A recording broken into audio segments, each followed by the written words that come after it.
Today's presentation, again, is part of an Expert Innovation Series, our Leading Experts in Community Education series. Next slide, please. Today's speakers will be Dr. Andrew Jagim, Mayo Clinic Health System, Department of Sports Medicine. He's a Director of Sports Medicine Research at Mayo Clinic Health System, Associate Professor at Mayo Clinic College of Medicine and Science, and a Certified Strength and Conditioning Specialist, National Strength and Conditioning Association. Next slide. Dr. Jacob Erickson, he's the Division Chair of Sports Medicine, Mayo Clinic Health System, Assistant Professor, Mayo Clinic College of Medicine and Science, and a physician here at the Mayo Clinic Health System in Southwest Wisconsin. At this time, I'd like to turn it over to Dr. Andrew Jagim. Welcome, everyone. In today's presentation, we're going to cover various topics related to exercise and joint pain. So we're going to go over some different strategies to help people with their New Year's resolutions. We're going to discuss the importance of regular physical activity, provide some recommendations for exercise and physical activity guidelines, and then also address some common reasons people may be experiencing pain, and then also ways to reduce some of that pain and kind of reduce risk factors for future injury. Next slide. So with New Year's resolutions, people often start off the new year setting out on a mission to change various lifestyle habits, really in an effort to create positive changes in their lives. These are often centered on things like exercising more, eating better, obtaining a better work-life balance. But unfortunately, a lot of these high levels of an excitement early on at the new year often tend to dwindle off as the year goes on. People get busy with other tasks, life gets in the way, and motivation levels tend to dwindle. Oftentimes, these struggles really can be attributed to a lack of planning early on, or maybe not being realistic with some of the goals that they set out to accomplish. So some of the things that we're going to address during our presentation today is how to avoid some of these pitfalls that people commonly encounter when they kind of fail to accomplish some of their New Year's resolutions, and really how to set up a proper program early on to avoid some of these mistakes that people tend to make. Next slide. So first off, we want to discuss some common barriers that people often encounter when they struggle to kind of maintain regular exercise habits. The first one being a lack of time. People often encounter this lack of time as one of the reasons why they're not able to get regular exercise in throughout the week. And again, this is why people often fail with their New Year's resolutions, is they really didn't develop a proper plan or strategy for them to carve out time throughout their day or throughout their week to ensure that they're getting in their regular workouts or exercise sessions. Fortunately, a lot of the recent research has indicated that even short 5 to 15 minute kind of brief workouts intermittent throughout the day can even provide some health and fitness related benefits. So even if you just have 5 to 10 minutes to do a quick short workout and maybe repeating that 2 or 3 times throughout the day, you can still get similar benefits as you would from an hour or 2 hours at the gym. So if you can find these little pockets of time throughout the week, a little bit and consistent workouts can really go a long way with some of your goals. Another common barrier that people often encounter is the fact that exercise may be painful or discomforting for them. So things like running, lifting weights, doing yoga, and things like that could be painful for people, especially if they haven't exercised for months, years, or sometimes even decades. So really, it's important to kind of start small or start conservative with a lot of these efforts. And kind of related to that, it may be important to go through an initial screening process with an exercise specialist or sports medicine physician to rule out any mobility restrictions, underlying issues, underlying injuries, or old injuries that may be preventing them from kind of exercising in a safe and pain-free manner. And in some situations, if you've been sedentary for long periods, you may have to kind of regain a certain level of mobility and strength and flexibility before you can even kind of resume regular physical activities or start back into an old exercise routine. And so again, we need to kind of start conservative and maybe address some of those areas of weakness, maybe implement some corrective exercises to improve some of these deficiencies or movement restrictions so that you can go on and do the types of activities and exercises that you want to do and do them pain-free. Another common barrier that people frequently encounter is not really knowing where to start. If you just hop online and start Googling workout programs, you're going to find Pilates workouts, yoga, strength, cardio, boot camp. And again, it can be quickly overwhelming, not knowing which type of workout program that you should follow, which one's the most efficient for you, accomplishing whatever goal that you may have. And again, this is another good reason to maybe consult with an exercise specialist and really discuss what are your current goals, what's your current fitness level, do you have any current injuries or current pain? And then what are your goals? What's your timeline? What kind of time do you have throughout the week? And then together in conversation, you can really decide what is the best type of program that you should be following, kind of based on that conversation that you're having with that individual. That way you can ensure that the program that you're going to be following is one that's going to be safe and effective for you. Hopefully it won't result in any pain. And then also is one that's going to be the most time efficient. As I said earlier, we all struggle with the lack of time. So when you do find the time to finally get a workout in, you want to make sure you're doing one that's effective for you and going to help you accomplish your goals. Another common barrier that people frequently encounter is a lack of motivation, or maybe dwindling motivation as the year goes on. And I usually encourage people to really find their why. So why did you want to start working out or start exercising in the first place? Is it to lose weight? Is it to improve fitness status? Is it to reduce risk factors for disease? Are you just trying to keep up with your kids or your grandkids? Whatever that reason may be, you really want to kind of hold on to it throughout the year and try to provide yourself with frequent reminders of what that why is and really why it's so important to you to help maintain that high level of motivation all the way throughout the entire year. Next slide. So the reason why we like to emphasize regular physical activity and exercise so much is because it's one of the most important things that you can really do for your long-term health. Regular exercise and regular physical activity can help with a plethora of health-related benefits. So it can help reduce risk factors for things like cardiovascular disease. It can help improve metabolic health. It can help with weight management efforts or help promote weight loss. It can really help maintain kind of long-term functionality. So it can help you kind of maintain that level of strength and mobility and flexibility, things that are really going to ensure kind of a healthy and active life throughout your lifespan into your older adult years. It can also help maintain healthy bones and reduce things like hip fracture risk factors, osteoporosis, and other bone-related disorders as we age.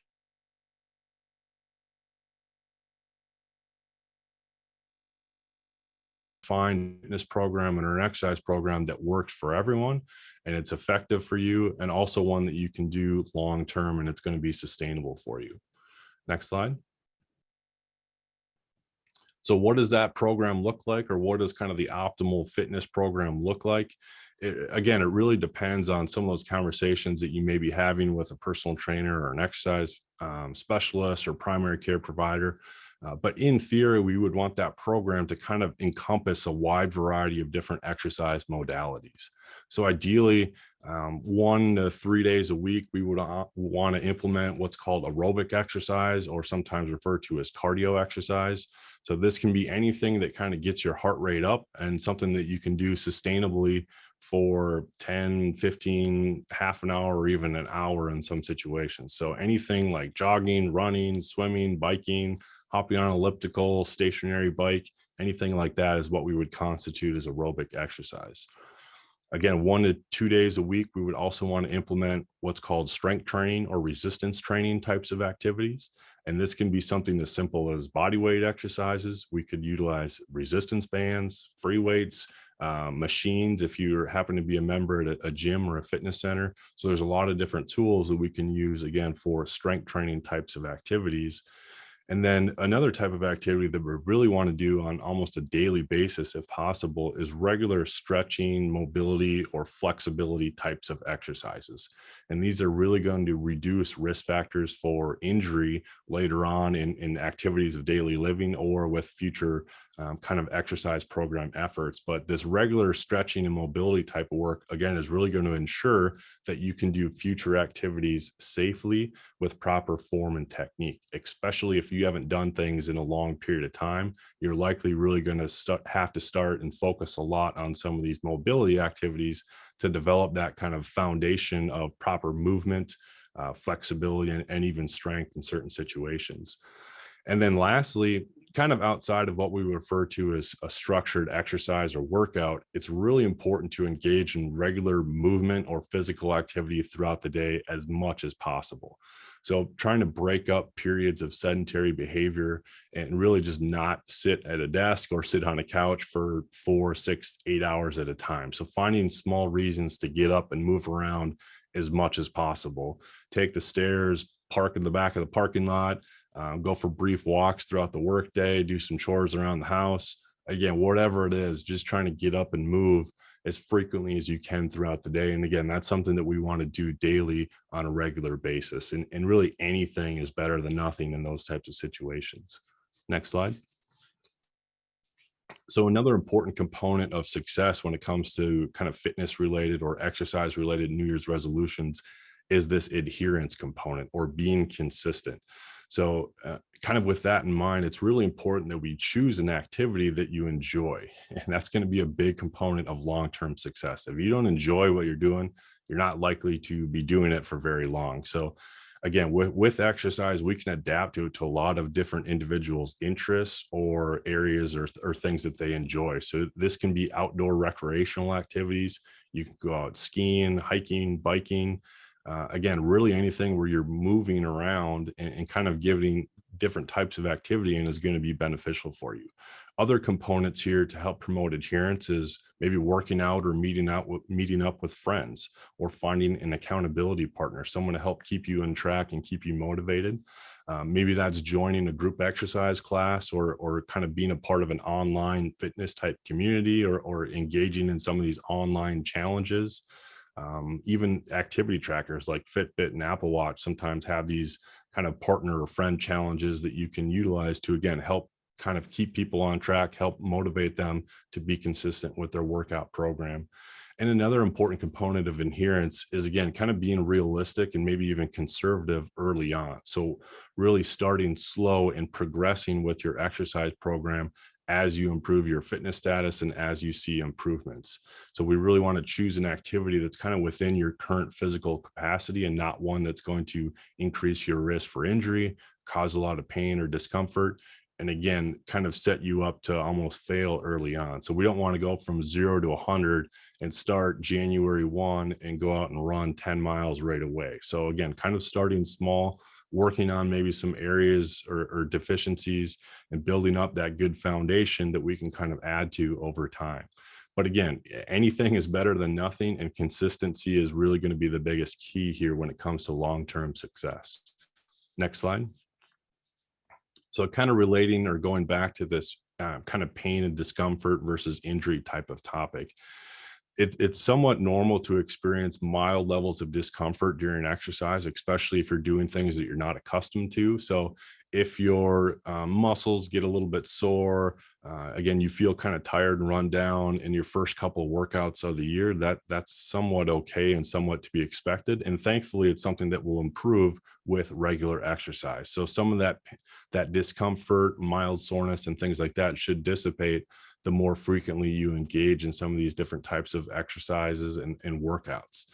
And it might be important to actually consult with your primary care provider or medical provider or exercise specialist. And again, make sure you are cleared to participate in exercise if it's been a long time since you've done any activity, especially at higher intensities. So some of those screening tools I mentioned earlier can help eliminate some of these risk factors or potentially identify those risk factors. And again, maybe implement some corrective exercises, do some supervised exercise sessions early on to make sure that you can do that workout safely and long term. And then it is also important to remember that if you do experience any sharp, kind of noticeable pain, or certainly any chest tightness or trouble breathing, shortness of breath, things that might be more indicative of a medical emergency, those are situations where you really should stop immediately and seek medical care to kind of determine what's going on. So I'm going to hand it off to my colleague, Dr. Erickson here, who's going to kind of continue this theme of distinguishing differences between discomfort and injury, and then really how to prevent those issues beyond. Perfect. Thank you very much. So we're going to kind of transition and build upon all the things that Dr. Jagim just went through, with a focus a little bit more now kind of on some of the exercise and some of the joint pains. A number of great questions were submitted with registration, so stay tuned for those because a lot of those were focused on joint pain. So it seems to be a kind of a common theme. So there'll be some great questions that we can go through in the question and answer session. So joint injuries and tendon pain happen for a lot of reasons. A lot of what we talk about today, virtually all of it applies to all ages. So from very young, all the way on to very old, with the focus mainly being for those that don't have a lot of experience with exercising and looking to kind of get into something with maybe not a whole lot of base. So this is really kind of geared towards some of that. So certainly, slip on the ice this time of year, someone's playing pickleball, a fall, a strain that way can get the sudden injury. The focus of what we kind of want to focus on is some of these others here that are starred in terms of training technique, mechanics, just meaning how the body moves. Because even if someone doesn't have pain, by actually exercising, they can develop pain. And a lot of what we see in our clinic is related to just how their body's moving, because they may not be aware that there's a deficiency in asymmetry or maybe not good range of motion around a joint. And so those things, if they're not uncovered or discovered just during the course of normal exercise, even walking, can lead to overuse and pain. And that's what we want to be able to focus on going forward here.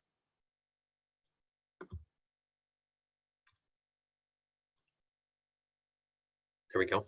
So this is just kind of a nice summary slide. So if you're pressed for time, go ahead and keep this slide as a reminder. But some of the key points, and as you'll hear us talk about, but again, because this is what we see a lot of in our clinics at all ages, from very young, when they're just haven't fully developed their bodies and haven't learned the motor patterns and the coordination, to very high level athletes that are looking to get that edge, that need to pick up on some subtleties, or again, someone that might be much older or just not very experienced. Getting screened for mobility restrictions is probably the number one thing. And so it's that new year, again, resolutions. People are typically more motivated to want to get back into exercise, start a new program. At the top of your list should be getting screened for mobility restrictions. And we'll go through some picture examples in the coming slides and what that means. And this, again, isn't meant to be intimidating or seeming like, boy, this exercise stuff is complex. This is really, in our mind, low-hanging fruit that everyone can benefit from. Even if someone is very experienced, there still can be some asymmetries that can lead to overuse and joint pain from something such as running or weight training. So there's something for everyone to be looked at here. Always, always, always listen to your body. If people have heard me speak before, you will hear me say, keep a small problem a small problem. So particularly now when you're starting out an exercise regimen, it's common to overdo it and you might be a little extra sore. Listening to that soreness and taking a couple days off and resting it most of the time will make that go away. It's when we're extra motivated and trying to go 0 to 60, as Dr. Jagim had said earlier, trying to get it all back now. Pushing through pain is when a small problem can go into a more chronic or more severe problem. So listen to your body. It's kind of like the check engine light coming onto your car. If you ignore it, sometimes down the road, more serious things can happen. So listen to your body is probably one of the other better pieces of advice. Definitely have built-in time to recover. That includes your time off, also making sure that you're getting adequate sleep and the appropriate nutrition. So if you're going from not a whole lot of exercise to exercising more, you're going to need a little bit of different nutrition and sometimes more to actually help your body recover and repair from that exercise. We're going to speak to strengthening the core. I think that's a somewhat familiar term for most people tuning in, but we're going to speak in just a little bit of detail on what that is. In my mind, in terms of muscle groupings, if you will, what's the most important exercise to do? I would say talking to somebody about strengthening your core, stabilizing your core, because this applies to everyone, from very high level athletes to just people trying to get through their day with less back pain, or to be able to get down on the floor and play with their kids or grandkids. So again, applies across the board. And in general, despite being in sports medicine, we obviously see lots of athletes and things like that, but we always want to keep the long view in. And if injuries happen in young people, they may learn and associate that injury with activity and may choose to not do that activity or sport anymore because they associate that injury with that, and then they have a developed fear. An older individual that may have arthritis in a joint and not be aware of that may associate doing a leg exercise with knee pain or low back pain or hip pain, and then they say that exercise isn't for me, and put it aside. And there can be great benefit from participating in those sports, from doing those exercises. So we certainly don't want people to associate either exercise or sporting activities or other physical leisure activities with pain. And anytime we see someone in our office and are treating an injury or a specific pain, if they're in a rush to get back to a pickup basketball game or a certain thing that they deem an urgency, we take that into account, but we also want to make sure that we're taking care of a given joint problem so that they can be active their entire lives. We want to see everybody active and doing things with their families that brings them joy. So again, you've heard us say now several times, one of the first things you should do when starting on a new exercise regimen or deciding to get active is to get screened for mobility restrictions. These pictures are not so critical, but there's a few exercises here, and this is called FMS 7, so Functional Movement Screen 7. This is just to bring back, again, physical therapy. Screening for these type of things applies to all experience levels. A lot of times we'll see patients and we'll recommend a course of physical therapy, and not always all that excited about doing that. But we need to remember that all of our professional athletes that we watch on TV have daily access to athletic trainers, physical therapists. They're constantly being scrutinized for any kind of deficits, if you will, and those are being corrected with therapy exercises to improve those. And so certainly us, that are not these professional athletes can certainly benefit from these type of screens and going through the corrective exercises. So there's some very basic things that can be done right in the physician office, in the physical therapy office, also in a lot of the training centers and gyms around. But having someone that knows what they're doing, kind of watch you do some movements, is essentially what it boils down to. And very quickly, without any fancy equipment, people can identify, is there an asymmetry in the range of motion of our shoulders when we just squat towards the floor? Is there a restriction in our hip? And then it's very helpful to discern, is that related to an old injury? Is it related to arthritis in a joint? Is it just related to poor flexibility? But there can be some very straightforward, and again, what I'd call low-hanging fruit to improve upon first, so that when you go jump into that fitness class, when you're doing those movements, that you're balanced and symmetric, so that you're not asymmetrically overloading one side of your body or preferentially putting too much force through one of your joints. That can then again lead to hip pain, or that knee, boy, that knee is sure sore after my exercise classes. It may be because there's a simple asymmetry or a range of motion deficit that can be picked up on and relatively straightforwardly improved. So in general, again, when you're starting out, it's always best to kind of have somewhat of a plan and follow a progression. You might hear the popular kind of program, Couch to 5K, but just have an honest assessment of where you're at. If you're someone that used to play sports and have just been out of it for a couple of years and are getting back into it, you may have a little bit more know-how and baseline. If you're someone that had a bit of a medical scare, your doctor told you your blood sugars are a little high and you need to move more and lose a little weight and exercise, but you're not really kind of sure what to do, just be honest with where your baseline is, and then help kind of put together a plan. And you can have those around you. You can come into the sports medicine centers with your primary care physician. Again, if you're attending some exercise classes, but don't try to go from the couch to doing everything in that first week, because you'll likely develop some muscle soreness. Again, if there's an asymmetry, some joint pain, and then it's going to be, well, this isn't fun. I'm so sore now and I can't exercise for a week. And then we get busy and life gets in the way. So planning a little bit ahead, in addition to those asymmetry screenings, can really kind of set you up for success. And you kind of have a governor on yourself. Even initially, when you're just starting, you may feel like you can do more, or, oh, I can walk another few blocks. Kind of stop yourself those first couple days, let your body recover, and then gradually build up, as opposed to, again, trying to go 0 to 60 and get it all back right away. For those with children on the line that attend a lot of practices and competitions, watch for any drops in performance in your son or daughter. If you're watching them at a track meet, if they're a baseball player, softball player, you're seeing them pitch, or something's just a little off, they're not throwing as hard or as far as they usually are, pull them aside and ask them, hey, does something hurt? What's going on? They may be fatigued or stressed from school, or overtraining from too much practice and too many competitions. And then because they may not want to admit that something's hurting, they're trying to push through it. But you can only push through things so long before you see a drop in performance. So also for those type of individuals, keep an eye on them, and that can be a sign that something is starting to hurt or something's starting to bother. We always talk about with our younger individuals, again, we watch a lot of sports on TV. We all want to be that next superstar or our son or daughter to be. And it's common to want to specialize early, and then you start doing the same type of sport all year long. When we use the same body part, for instance, pitching, softball, when it's that same body part over and over and over all year, it's not getting the break it needs, and that individual is going to be more susceptible to an overuse type of injury. These are a few picture examples, again, to highlight up here with this gentleman. So let's say someone wants to join a fitness class and they might be doing, an overhead movement where they're lifting overhead, or someone goes into a fitness facility on their own and may want to do a shoulder press or something like that. Again, this is one of those picture examples of why being screened for range of motion is important.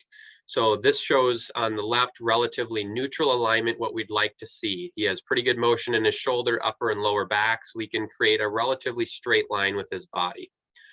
Over here, and those of you that are home, feel free to do this. I promise we can't see you on the video.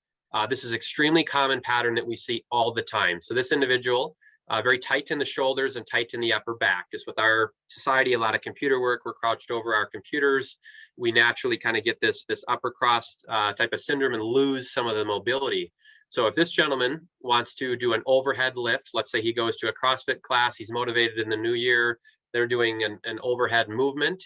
He doesn't have the range of motion at the start, so he will compensate. He doesn't have the motion here. So as you can see, he has to really arch and strain that low back.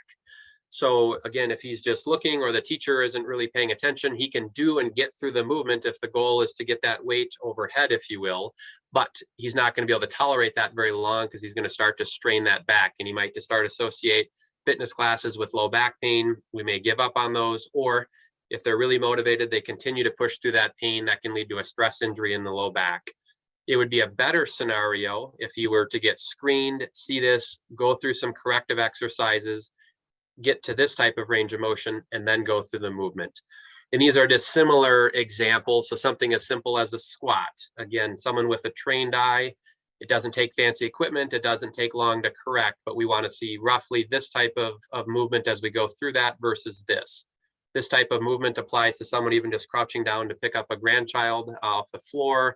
Again, if they're just doing a couple home exercise videos, or if they're going for a jog, if those knees continue to dip in, that's a predisposing factor to knee pain. So again, this is a mobility issue that can be identified before exercise, or very frequently, like we see in our clinic, people will come in with some type of joint or tendon pain associated with exercise, not a trauma or an injury per se.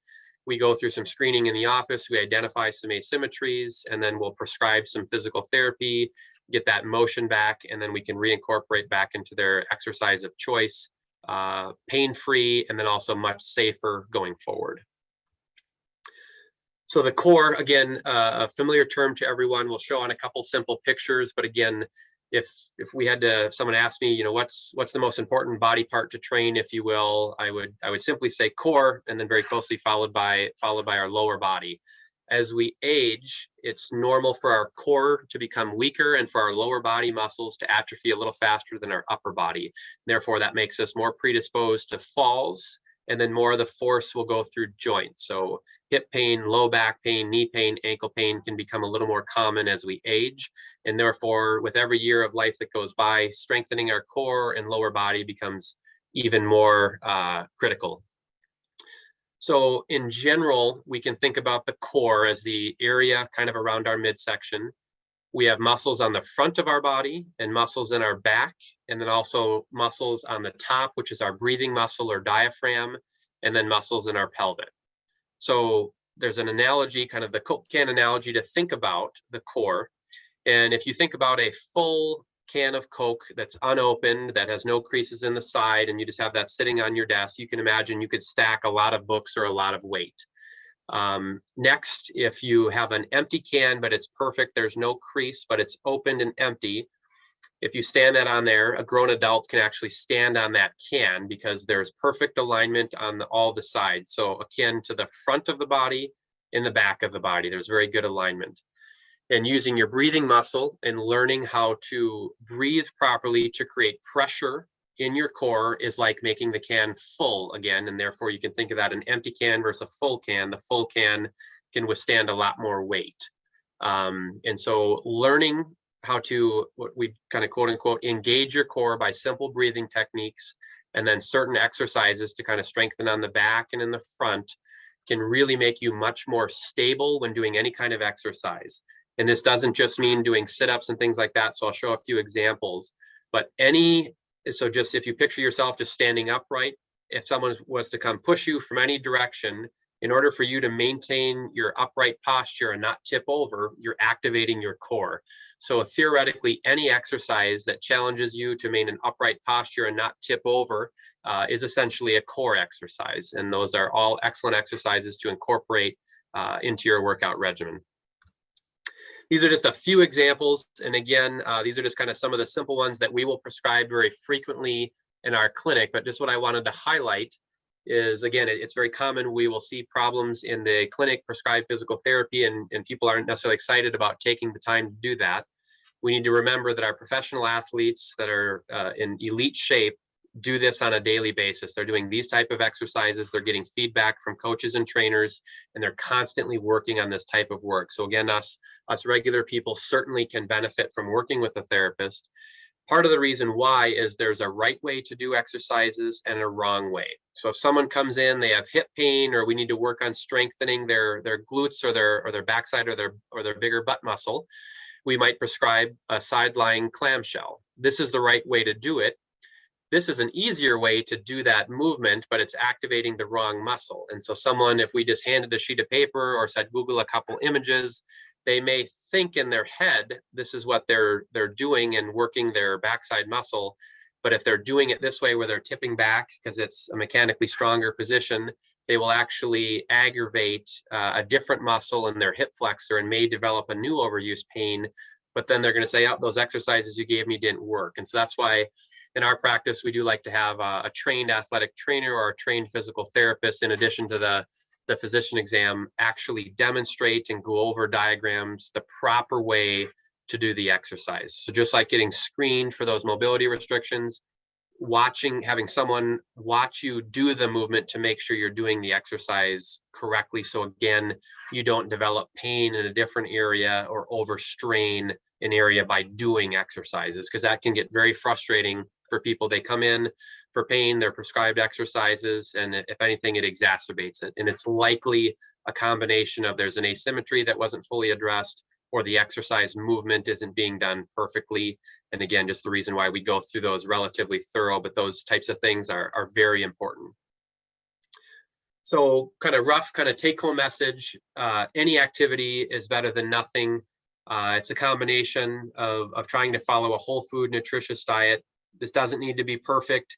We don't recommend you take the approach of all or none, or go from one extreme to the other, cutting out the things you enjoy. And then the moment, you veer off that, it kind of scraps the whole thing. But just try to get some form of exercise, try to eat those whole foods and minimize the fast foods and the sweets, most days of the week. So just try to, shoot for that rough 80-20 rule. Try to do the right things most days of the week. Do not beat yourself up if you miss a day. Life gets in the way. Everyone's busy. Again, this is a long haul. This is a marathon. It's not a race. So just in general, try to do some form of exercise every day. Try to eat well when you can. And again, if you feel like you kind of don't know where to start, or are struggling with kind of how to get going, no matter what your experience level, I'd recommend, starting with either your family medicine physician. Come see one of us in the sports medicine department. We see all types of people. We don't just see athletes, but we want to get people active, and we want to keep them active. That's the whole goal with all of this.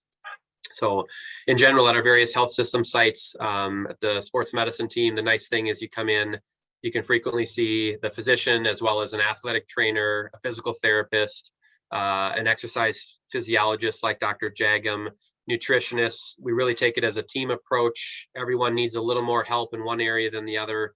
And it really you need it all together. It can't be just exercise. It can't be just strength training. It can't be just cardio. It can't be just trying to eat good or not. It all kind of blends together. And we can to take that seemingly complicated scenario, break it down, make it simple, and try to keep it fun for you.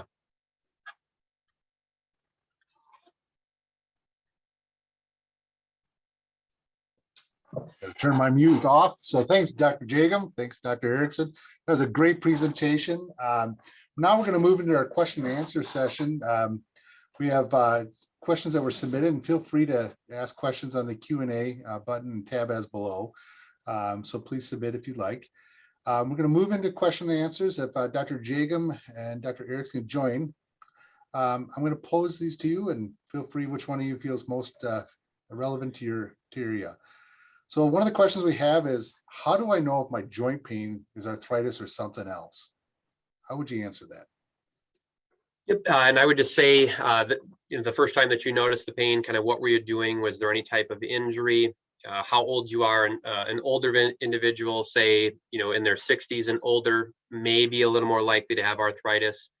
Also, think back to when you were young, middle school, high school. If you had an old significant injury that may or may not have required surgery, an injury when we're very young, such as hurting a ligament in your knee, can predispose you to arthritis at a younger age. So if that was in your history, all of a sudden your knee's hurting when you're 40 or 50 doing exercise, may not be a bad idea to have that looked at.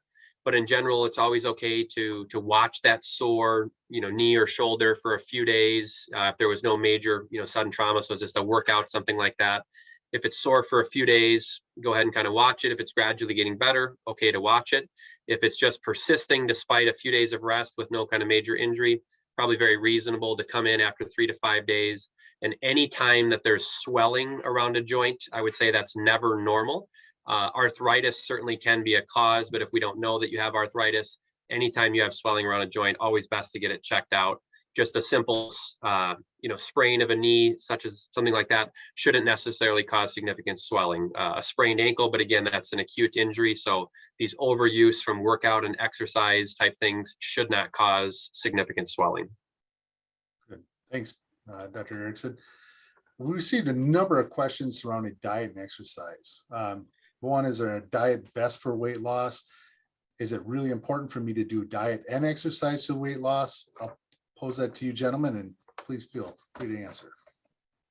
In regards to weight loss, we usually recommend dietary modifications as kind of the most bang for your buck to promote long-term and really sustainable weight loss. So making modifications to the diet are, again, going to be much more beneficial in the grand scheme of things. And when it comes to selecting the best diet for weight loss, really the key here is going to be reducing calorie intake or creating that consistent calorie deficit. And what that means is that over the course of a day, you're burning more calories than you're consuming, and doing so on a consistent basis. So for some individuals, that could mean a low fat, higher carbohydrate diet, such as a ketogenic diet. You could utilize newer strategies like intermittent fasting, maybe skipping breakfast or things like that. Or what we usually recommend is kind of a middle ground approach where, like we said earlier, just reducing, things like candy, fast food, some of the junk fried foods, focusing on whole foods, lots of fruits and vegetables, again, minimally processed type foods, and then really just managing portion control. So that way you can kind of eat a lot of different varieties of foods, not have to worry about restricting major food groups. But again, moderation is going to be the key there to create that calorie deficit and then promote weight loss over time. That's great. One just little tidbit I would just add to that as well is that, as Dr. Jagim said, that the calorie is the king, and it's a balance between calories in and calories out.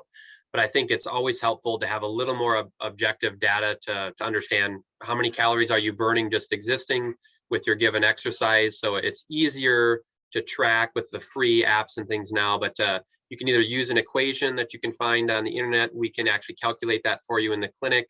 And someone like Dr. Jagim can actually measure objectively in your body how many calories you burn just existing. So if you know exactly how many calories you burn, it's much easier to then track the calories you're eating. So you very clearly know, okay, I'm eating less calories or I need to eat more. But having an objective number to know, because if you just assume, sometimes you're surprised the exact calorie amount that you may need to actually lose weight. So having that objective information can always be helpful. And again, there's free equations online, or something, at one of our clinics can very, very easily help you get a more objective number that makes it easier to track. Perfect. Thanks. This question you did address this during your talk, but again, might be great to go back over. Does the sports medicine team that you have only deal with the athlete, or can anybody utilize your service? You know, is it a good time to come in and talk about diet, exercise plan? How would you address that? Yeah, the short answer is it's not just athletes. We see all types, and we like seeing all types. And so there's no age limit at our clinics. We see very young to as old as people can get. And our goal and our mantra in the clinic, as we work with that team approach, is we want to keep people active, and whatever that means to them, that's what we want. So we're used to dealing with the high level athletes and can work with them to get that performance edge or get them back to a competition. But it's just and sometimes more satisfying helping a grandma, grandpa, or a parent to be able to have less pain so that they can play with their kids. Or, you know, someone comes in, you know, it's my son or daughter's graduation and I want to be able to walk around, you know, with them, but my foot's hurting. Can you help me? All of those things are very satisfying. We see all skill levels, you know, some people that just have no baseline activity level. Sometimes they might be just a little embarrassed to kind of come in. None of that matters, because what really drives us and what we want to do is we want to see people active their whole life. So we talk to the young kids when they have an injury. We want to take the time and get that healed and not rush them back, because at that same time we're treating that 18-year-old's knee injury. You know, we want them to be active when they're in their 80s and beyond as well, doing things. And so always happy to see anybody. You know, our label is a sports medicine clinic, but we see all ages, sports or not. Thanks, Dr. Erickson. Our time is coming to a close very quickly. I think I'll just ask one more question. With COVID rampant, how do I continue exercising? Do you recommend going indoors, outdoors? How do I do that during the winter time?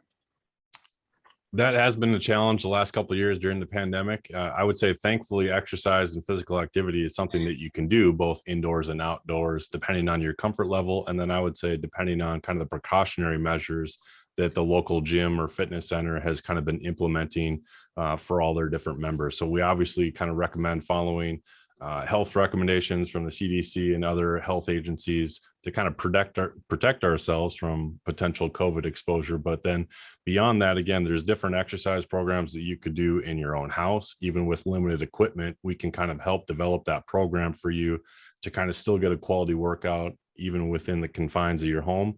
And then also, we always kind of promote outdoor recreational activities as well. So going out for walks, hikes, biking, swimming, things like that are always great, where you're kind of outside in the fresh air, can social distance very easily in those types of settings. So don't let COVID and the pandemic deter you from still getting your workouts in. It just may take a little extra creativity to still find ways to get those, different workouts in, regardless of the situation. Fantastic. And those of you that do get COVID, because again, it is very common, we just recommend that initially, and particularly if you have some symptoms, letting most of those symptoms subside, usually, 5 to 10 days. But again, just with how you're feeling, and just kind of take it easy during that initial period. And once you're starting to feel better, it's okay to gradually ramp up. A rough rule of thumb you could do with COVID and other illnesses like that is if your symptoms are above the neck, meaning some nasal congestion, some sniffles, as long as you're otherwise feeling okay, that's okay to do some light exercise through that. If the symptoms are below the neck, such as a cough or some GI upset like diarrhea, would not recommend that you exercise or push through that, and let yourself recover before you get back into your exercise regimen. And certainly if those just aren't going away after a week or so, probably best to get that checked out with your regular provider. Great. Well, I will, at this time, we'll conclude our program, and I really want to thank Dr. Erickson and Dr. Jagim for presenting today.